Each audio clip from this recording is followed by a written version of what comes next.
नमस्कार, मैं हूं आपके साथ सीमा चौधरी। आप देख रहे हैं चैनल न्यूज, जुनून सच दिखाने का। देखिए, भारतीय राजनीति में कब क्या हो जाए इसका तो अंदाजा किसी को नहीं होता है। वैसे तो आमतौर पर विपक्ष सरकार के खिलाफ सड़क पर उतरती है, लेकिन यूपी में इसके ठीक उलट देखने को मिला है। बीजेपी और सहयोगी दलों के नेतृत्व में जन आक्रोश पद यात्रा निकाली गई। ये पद यात्रा महिला आरक्षण बिल का विरोध करने वाली पार्टियों के खिलाफ निकाली गई, यानी कि विपक्ष के खिलाफ। जब यह पद यात्रा शुरू हुई तो मुख्यमंत्री योगी आदित्यनाथ सबसे आगे नजर आए। उनके द्वारा ही नेतृत्व किया गया है। पद यात्रा सीएम आवास से शुरू होकर के विधानसभा तक करीब 2 किलोमीटर तक गई है। यह भाजपा प्रदेश अध्यक्ष पंकज चौधरी ने रैली को संबोधित भी किया। उन्होंने कहा, नाकाब वालों के चक्कर में सपा कांग्रेस ने 80% महिलाओं का नुकसान किया है। महिलाओं के मन में जबरदस्त गुस्सा है। वहीं सीएम योगी ने कहा, सपा हो या कांग्रेस, इनके कृत्य महिला विरोधी रहे हैं। आज महिलाओं में इनके प्रति कितना गुस्सा है, इसका अंदाजा इस गर्मी में इस भीड़ को देख करके लगाया जा सकता है। देखिए, देश के अंदर केवल 4 जातियां हैं। पहली जाति महिला, दूसरी जाति गरीब, तीसरी युवा और चौथी किसान की। ऐसा कहते सीएम योगी आदित्यनाथ नजर आए और इसके बाद जमकर विपक्ष पर निशाना भी साधा, जहां विपक्ष के द्वारा ये आरोप लगाया जा रहा है कि सत्ता पक्ष का इरादा ही नहीं है महिला आरक्षण बिल लाने का। संविधान की जीत बताई जा रही है इसको, जो कि संसद में हुआ और यहाँ पर उचित आंकड़ों के साथ बिल पास नहीं हो पाई। उसके बाद से विपक्ष काफी ज्यादा खुश जरूर हैं। उनके द्वारा कहना है लोकतंत्र की जीत हुई है, संविधान की जीत हुई है। लेकिन अब देखिए, सत्ता पक्ष के द्वारा देश भर में जहां जहां भाजपा का शासन है वहां पर लगातार प्रेस कॉन्फ्रेंस हो रहे हैं। ये मोर्चा खोल लिया गया है कि किस प्रकार से विपक्ष की जो भूमिका है, महिला आरक्षण की जो लड़ाई है, वो संसद से सड़क तक ले आई गई है। महिला आरक्षण बिल को लेकर के वो पास नहीं हो पाया। इसको लेकर के सत्ता पक्ष के द्वारा बार बार और खुद सीएम योगी आदित्यनाथ के द्वारा बार बार ये बात कही जा रही है कि ये सब विपक्ष की साजिश है, क्योंकि प्रधानमंत्री नरेंद्र मोदी वोट पड़ने से पहले भी आकर के ट्वीट करके ये कहते हैं कि हम ये उम्मीद करेंगे कि विपक्ष समर्थन में वोट दे। नारी शक्ति बंधन अधिनियम के नए संशोधन को बाधित करने और सदन में उस प्रस्ताव को गिराने के खिलाफ देश भर में जो आक्रोश रैली निकल रही है, उस आक्रोश रैली के क्रम में आज उत्तर प्रदेश में भी Congress, Samajwadi party, TMC, DMK और इंडी गठबंधन के उन सभी सहयोगियों का विरोध करने के लिए आज लखनऊ में भी मातृशक्ति के द्वारा यह आक्रोश प्रदर्शन किया गया। इस आक्रोश प्रदर्शन में भाग लेने वाले आप सभी बहनों का मैं हृदय से अभिनंदन करता हूं और आप सबको इस बात के लिए आश्वस्त करता हूं कि प्रदेश का एक एक बच्चा आधी आबादी के साथ उनके इस जायज मांग का समर्थन करने के लिए आज खड़ा है। ये कांग्रेस हो या समाजवादी पार्टी, इनका चेहरा और लोकतांत्रिक है, इनके कृत्य महिला विरोधी हैं।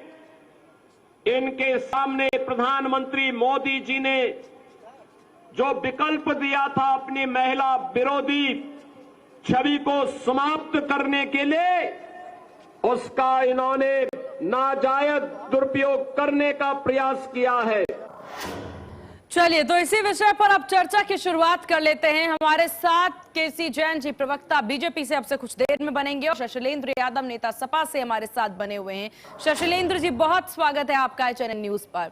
शशिलेंद्र जी, जनता जानना चाहती है कि आखिरकार क्या वजह रह गई कि विपक्ष इस प्रकार से महिला आरक्षण के खिलाफ उतर आए हैं? क्या वजह रह गई? देखिए सीमा जी, समाजवादी पार्टी कभी भी मन के खिलाफ नहीं है।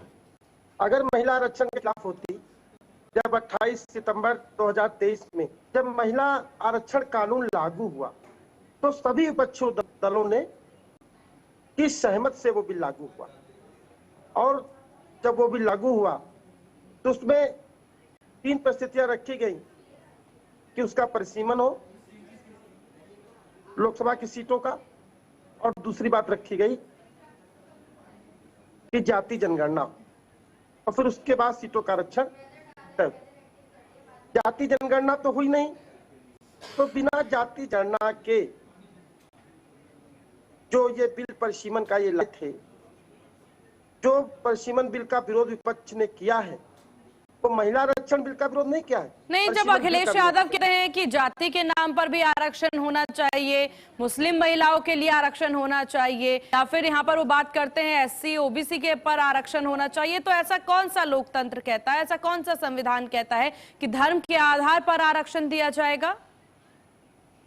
सीमा जी, समाजवादी पार्टी हमेशा से ये चाहती है कि महिलाओं को 33% आरक्षण मिले, लेकिन उस 33% में महिला जो पिछड़ी जात की महिला है, जो एससी समाज की महिला है, उनको आरक्षण जरूर मिले। नहीं नहीं तो नहीं नहीं नहीं नहीं नहीं नहीं शशलेंद्र जी, कहाँ लिखा है ऐसा? कहाँ लिखा है ऐसा? ऐसा कहाँ लिखा है कि धर्म के आधार पर जाति के 33% महिलाओं को आरक्षण मिलेगा? आपको वो टिकट किसे देना है वो तो पार्टी पे डिपेंड करती है। आप वो टिकट मुस्लिम महिलाओं को दे, आप वो टिकट जो है किसी भी वर्ग की महिलाओं को दे। महिला आरक्षण बिल है ये, जाति आरक्षण या धर्म आरक्षण बिल की बात हो ही नहीं रही है शशलेंद्र जी, आप लोग अलग दिशा में लेकर जा रहे हैं इसको। सीमा जी, अगर इस आरक्षण में अगर 33% महिलाओं के आरक्षण में आरक्षण नहीं होगा तो रिजल्ट क्या होगा? 2 मिनट मेरी बात सुन लीजिए, फिर आपकी बातों का मैं उत्तर दूंगा। 543 लोकसभा की सीटें हैं और 245 राज्यसभा की सीटें हैं अपने देश में, टोटल मिला के 788 होते हैं। इस देश में ओबीसी की 60% जनसंख्या होने के बाद मात्र 170 सांसद क्यों है, जबकि सवर्ण जात के लोग 10% है इस देश में, और 440 सांसद सवर्ण जात के हैं। एससी समाज की जनसंख्या 20 से 22% है, मात्र 140 सांसद एससी एसटी समाज के हैं। इतनी भिन्नता क्यों? अगर पिछड़ी जात का दिशा अलग देने की कोशिश कर रहे हैं शशलेंद्र जी। नहीं नहीं शशलेंद्र जी, आप अलग दिशा में जाने की कोशिश कर रहे हैं, दर्शकों को अलग दिशा में लेकर के जा रहे हैं। मैं फिर से वापसी चाहती हूँ आपसे। नहीं नहीं नहीं, मैं फिर से वापसी चाहती हूँ आपकी मुद्दे पे वापसी चाहती हूँ। मेरी जनसंख्या 60% है तो हमारे सांसदों की संख्या 60% के हिसाब से होनी चाहिए कि नहीं होनी चाहिए? फिर हमारे सांसद 170 क्यों है? नहीं शशलेंद्र जी, मुझे एक बात बताइए, महिला आरक्षण पर क्या भूमिका उसकी बात करिए। महिला आरक्षण में धर्म जाति मत डालिए। महिला आरक्षण मतलब सिर्फ महिला आरक्षण पर हम बात करते हैं। महिला आरक्षण बिल पास होना चाहिए या नहीं होना चाहिए, उस पर आप अपनी राय दीजिए। आप राय दीजिए कि परिसीमन को लेकर के, क्योंकि जब एक बिल पास करते हैं शशलेंद्र जी, आप भी जानते हैं, हम भी जानते हैं, सभी जानते हैं, उसके साथ 3 से 4 मतलब पॉइंट्स जो हैं वो आएंगे ही आएंगे उसके साथ। सिर्फ एक बिल अकेला नहीं आता है, ये बात हम सभी जानते हैं। लेकिन परिसीमन का बहाना देकर के, जनगणना का बहाना देकर के इस तरीके से महिला आरक्षण जो मेन मुद्दा है, जो इंपॉर्टेंट विषय है, उससे दरकिनार हो जाना, ये कहाँ की राजनीति और ये कैसा ये राजनीति इस वक्त देश में चल रही है? सीमा जी, बिना जाति जनगणना के आप कैसे 2011 की जनगणना के बेसिस पे कर तो रहे थे। नहीं, 2000 की जनगणना से क्यों नहीं? क्या तब से देश की जनसंख्या बढ़ी नहीं क्या? आप दोबारा जनगणना क्यों नहीं कराते हैं? आप देश में जाति जनगणना कराइए, उसके से इस समाज में जिस अनुपात में हमारी जनसंख्या 33% हम महिलाओं को आरक्षण की मांग करते हैं, हम नहीं विरोध करते हैं, लेकिन उस देश में हमारी पिछड़ी जाति की महिलाओं की भी भागीदारी होनी चाहिए। अरे भैया शैलेंद्र जी, क्या बात कर रहे हैं आप? घूम फिर करके उसी मुद्दे पर आ जा रहे हैं। 30% आरक्षण में अगर सपा के पास, मान लीजिए एक हम उदाहरण से समझते हैं कि 10 सीट सपा के पास बढ़ रही है, तो 10 सीटों में आप किसी भी महिला को उतारिए ग्राउंड पर, वो तो आप कर सकते हैं ना। आपकी टिकट कोई और थोड़ी डिसाइड कर रहा है। आपको 10 सीटें मुस्लिम वर्ग की महिलाओं को दीजिए, पिछड़ी जाति की महिलाओं को दीजिए, किसी को भी दीजिए, कौन रोके आपको? आप विषय पर आइए। आप बेफिजूल की बातें कर रहे हैं। आप अपनी टिकट किसी को भी, आप अपने घर किसी को भी बुलाइए, अपने घर का रिप्रेजेंटेटिव किसी को भी बनाइए, वो तो आपके कहिए। सीमा जी, मैं फिर कह रहा हूँ, जब ये 28 सितंबर 2023 में महिला बिल कानून लागू हो गया था, विपक्ष के सभी लोग सहमत थे। जो बिल भारतीय जनता पार्टी की सरकार ये परिसीमन बिल लाई है, ये महिला बिल आरक्षण का विरोध नहीं विपक्ष ने किया है, परिसीमन विरोध किया है। सीधे शशिलेंद्र जी सीधे विरोध कर देना, या फिर जब बात हुई कि बातचीत कर सकते हैं, पूरा समय है, खुला मंच है, तो क्या एक बार रायशुमारी नहीं करनी चाहिए थी सत्ता पक्ष और विपक्ष को साथ बैठ करके, या सीधे बिल पेश हुआ और विपक्ष पूरी तैयारी में था कि जैसे बिल पेश किया जाएगा हम वैसे ही विरोध कर देंगे, चाहे बिल कैसा भी हो, कोई ना कोई सॉल्यूशन तो निकालेंगे ना आप लोग? वैसे तो मंच है, बातचीत है, क्यों नहीं की विपक्ष ने बातचीत की मांग? सीमा जी, क्या सरकार के लोगों ने विपक्ष के लोगों को विश्वास में लिया? क्या इन्होंने सिर्फ जो चुनाव चल रहा है पश्चिमी बंगाल में, जब महिला बिल कानून 2023 में बन चुका है, तो उसको दोबारा लागू करने का क्या तात्पर्य है? अभी जाति जनगणना हुई नहीं है और सीमन की प्रक्रिया भी पूरी नहीं हुई है, तो ये दोबारा बिल ला के सिर्फ ये दर्शाना चाहते थे। भारतीय जनता पार्टी की सरकार ये जानती थी कि 2/3 मत हमको नहीं मिलेंगे, इसका गिरना तय है, और हम समाज में ये मैसेज देंगे कि विपक्ष के लोग महिला विरोधी हैं, और इसका तो जब आपको सब कुछ पता था शशिलेंद्र जी, देखिए आपने खुद कबूल किया कि सरकार ये चाहती थी, सरकार ये करना चाहती थी, जब विपक्ष को ये सारी बातें पता थी तो मौका क्यों दिया सरकार को? पास करवा देते बिल, मौका ही नहीं देते राजनीति करने का, क्यों मौका दिया आपने? भाई, महिला आरक्षण बिल का हम विरोध नहीं करते हैं ना। अरे सीमन बिल क्यों पास हो जाए? आपने जो आंकड़े बल से जो यहाँ पर वोटिंग की, उसका असर सीधे किस पर पड़ा शशिलेंद्र जी? महिला आरक्षण पर पड़ा ना। अगर लोकसभा की सीटें बढ़ जाएंगी तो उससे फायदा क्या है इस देश को? आप बताइए, नुकसान क्या है? आप बताइए, फायदा क्या है? नुकसान क्या है बताइए? हम आपसे पूछ रहे हैं। नहीं, आप बताइए, यहाँ सवाल पूछने का काम मेरा है, जवाब देना आपका काम है, तो बताइए नुकसान क्या है? देखिए सीमा जी, भारतीय जनता पार्टी चाहती है कि उत्तर भारतीय जितने भी राज्य हैं इस देश के, उसमें सीटों की संख्या ज्यादा है और जनसंख्या पॉपुलेशन सुनिए मेरी बात, जब ये अनुपात जैसे मान लीजिए 80 सीट उत्तर प्रदेश की है, शशिलेंद्र जी, दक्षिण ने पॉपुलेशन कंट्रोल को बढ़ाया, उन्होंने इस चीज को जागरूकता लेके आए, अवेयरनेस लेकर के आए कि पॉपुलेशन कंट्रोल करते हैं। पॉपुलेशन कंट्रोल करना दक्षिण की सरकार ने निर्धारित किया, दक्षिण की जनता ने निर्धारित किया। अब जो स्थितियां वहां पर हैं, काफी देखिए शिक्षा के क्षेत्र में बात किया जाए दक्षिण बहुत आगे है, और यहीं पर सवाल ये उठ रहा है कि आखिरकार, इसी पर हम चर्चा जरूर करेंगे शशिलेंद्र जी, आएंगे हम सीटों के बाद जरूर करेंगे, लेकिन वक्त हो चला एक बहुत छोटे से ब्रेक का। ब्रेक के बाद जल्द हाजिर होंगे, देखते रहिए आप HNN न्यूज, जुनून सच दिखाएगा।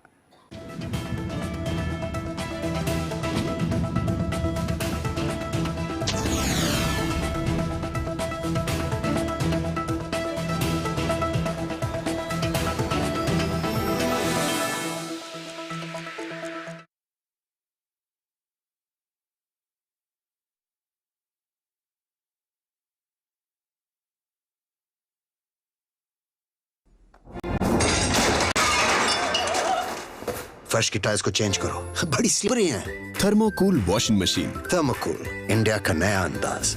गोल्डी हिंग का तड़का लगे तो सभी दबा के खाते हैं। गोल्डी हिंग, कण कण में जान। आइसक्रीम खाओगी? जंगल में आइसक्रीम मिलती है।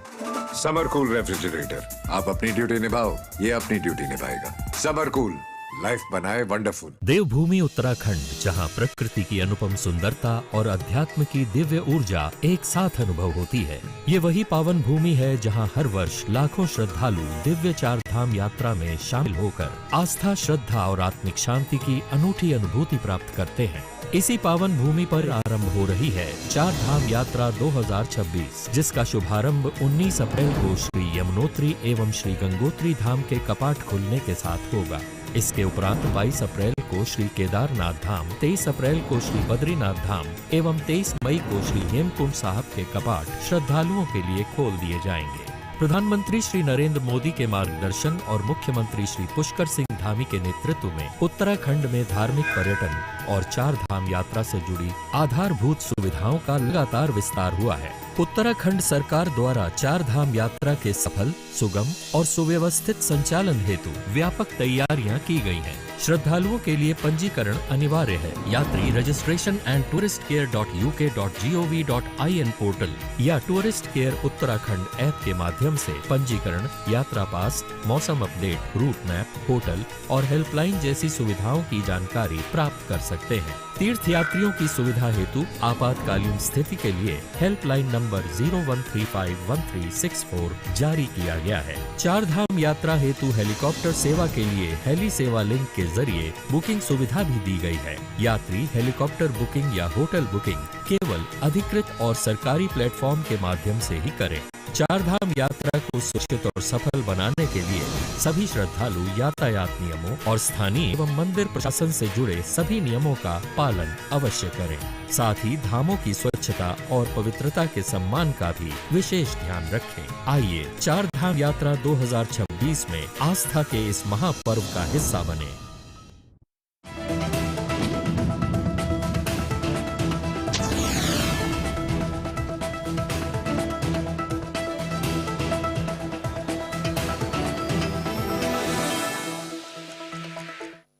और ब्रेक के बाद एक बार फिर से स्वागत है आपका। आप देख रहे हैं चैनल न्यूज, जुनून सच दिखाने का। विपक्ष के खिलाफ योगी का ऐलान सामने आ चुका है। यहां पर एक्शन मोड पर इस वक्त सरकार नजर आ रही है और ग्राउंड पर उतरकर प्रदर्शन भी इस वक्त सत्ता पक्ष करती नजर आ रही है। चर्चा पर वापसी करते हैं। केसी जैन प्रवक्ता बीजेपी से हमारे साथ बने हुए हैं और शशिलेंद्र यादव जी नेता सपा से हमारे साथ बने हुए हैं। केसी जैन जी, बहुत स्वागत है आपका चैनल न्यूज पर। केसी जैन जी, अभी ब्रेक से पहले शशिलेंद्र जी से काफी कुछ इस विषय पर बातचीत हो रही थी। अब जरा एक रिएक्शन आपसे भी चाहेंगे। अब यहाँ पर ऐसा पहली बार हुआ है जब सत्ता में बैठी सरकार जो है, सरकार के द्वारा विपक्ष के खिलाफ प्रदर्शन करने के लिए खुद सीएम जो हैं वो ग्राउंड पर उतर आए हैं, उनके द्वारा प्रदर्शन किया जा रहा है। सियासी संग्राम घमासान इस वक्त मचा हुआ है और विपक्ष कई तरह के सवाल भी आपसे पूछ रहा है कि क्यों राजनीतिक नारा इसको बना रहे हैं नारी शक्ति को। जी, पहली बात तो शिवाजी, मैं क्षमा चाहूंगा, थोड़ा लेट से जुड़ने के लिए नेटवर्क प्रॉब्लम थी तो मैं जुड़ नहीं पा रहा था जी। दूसरी बात ये, देखिए, माननीय मुख्यमंत्री जी, चाहे योगी आदित्यनाथ जी हो, चाहे प्रधानमंत्री जी हो या अन्य प्रदेशों के मुख्यमंत्री हो, उत्तराखंड से चाहे पुष्करदानी जी हो, मध्य प्रदेश से यादव जी हो, जो भी हो, दरअसल क्या है बात, यहाँ पर देश की जनता से जुड़ा हुआ मामला, और जब देश की जनता का हुआ मामला हो या देश से जुड़ा हुआ मामला हो तो वहां पर पक्ष और विपक्ष नहीं होता। जिस समय हमारा किसी दूसरे साथ में कहीं पे कोई विदेशी मामले को लेकर रही हो, देश की सुरक्षा को लेकर के बातचीत चल रही हो, तो वहां पर पक्ष वहां पे जब देश की बात आती है, ये हमेशा से रहा, हम भी विपक्ष में रहे, लंबे समय तक भारतीय जनता पार्टी विपक्ष में रही, लेकिन जब भी देश की बात आई, जब भी देश की जनता की बात आई, भारतीय जनता पार्टी हमेशा से ही सत्ता के साथ में दिखाई दी, विपक्ष में होने के बाद भी। तो अब आप देखिए कि जिस तरीके से ये जो नारी सम्मान का बिल था, यानी कि 33% आरक्षण की जो बात थी, 50% आबादी को अगर संरक्षण और आरक्षण देने का काम केंद्र की सरकार कर रही थी, जिसमें इन्होंने क्या किया कि जनता को भ्रम में रखा। पहले तो कहा हाँ हम साथ में है, लेकिन ये काम बिना संविधान संशोधन के नहीं हो सकता है, क्योंकि आरक्षण की जब बात आती है, देश के अंदर पूरे देश के आरक्षण की बात आती है, कुछ प्रावधान पहले से कि भाई आप ओबीसी कैटेगरी में कुछ जातियों को ले सकते हैं, वहां पे पहले से प्रावधान है, लेकिन जो प्रावधान नहीं है उसके लिए प्रावधान बनाने के लिए संविधान में संशोधन करना पड़े। तो ये आरक्षण के साथ में आ गए। फिर संविधान संशोधन की जब बात आई, आरक्षण रियल में जब देने की बात आई, तब क्यों भाग करके खड़े हो गए? तो इनको साथ में रहना चाहिए था। फिर ये देखिए कि अगर नारी संरक्षण बिल गिरता है, नारी सम्मान का एक बिल गिरता है, तो उसका जश्न मना रहा है विपक्ष। तो विपक्ष का जो स्याह चेहरा है, केसी जैन जी और शशिलेंद्र जी, 2027 जो है उत्तर प्रदेश के लिए कितना महत्वपूर्ण है, ये बात हम भी जानते हैं और आप भी जानते हैं। 2027 से पहले इस तरीके से महिला आरक्षण को लेकर के जो स्थितियां देश भर में नजर आ रही हैं, पॉलिटिकल पार्टीज इसका खामियाजा भी भुगतने के लिए तैयार है क्या? सबसे पहले शशिलेंद्र जी, आप ही से, जनता को कैसे समझाएंगे?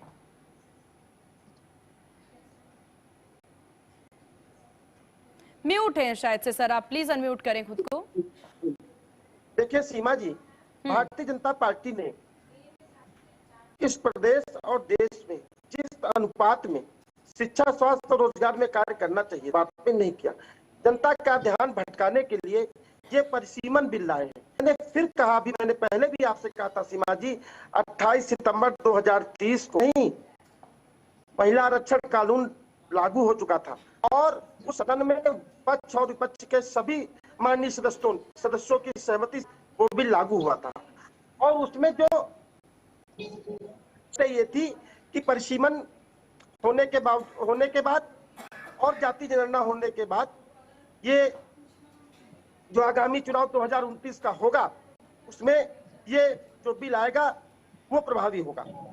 लेकिन बिना जाति जनगणना के ये दोबारा परिसीमन बिल आया। ये महिला आरक्षण बिल नहीं था।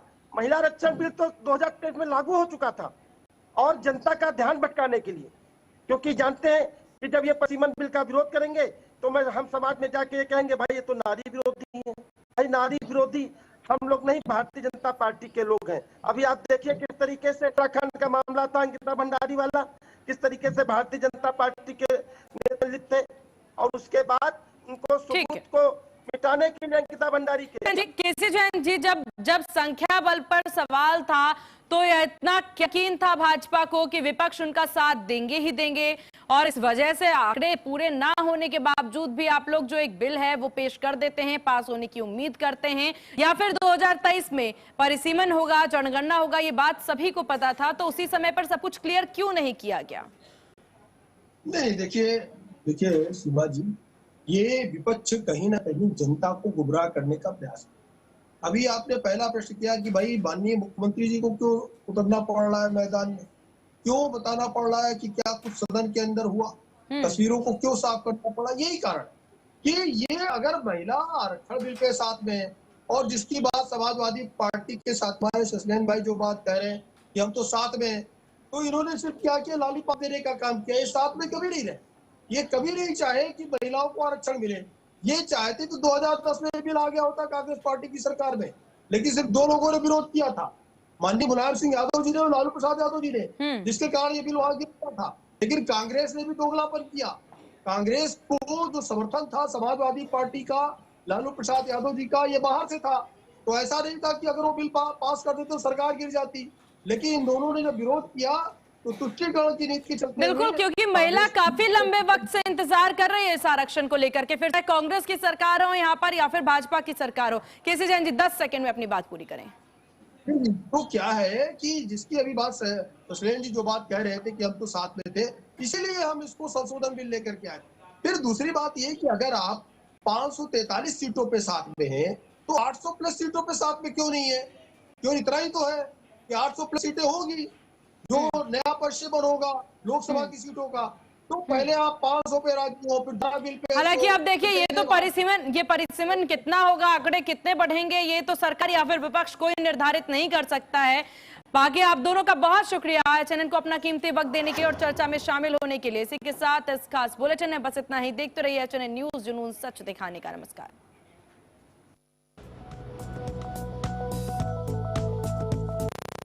अब एक नजर डालेंगे मौसम के हाल पर।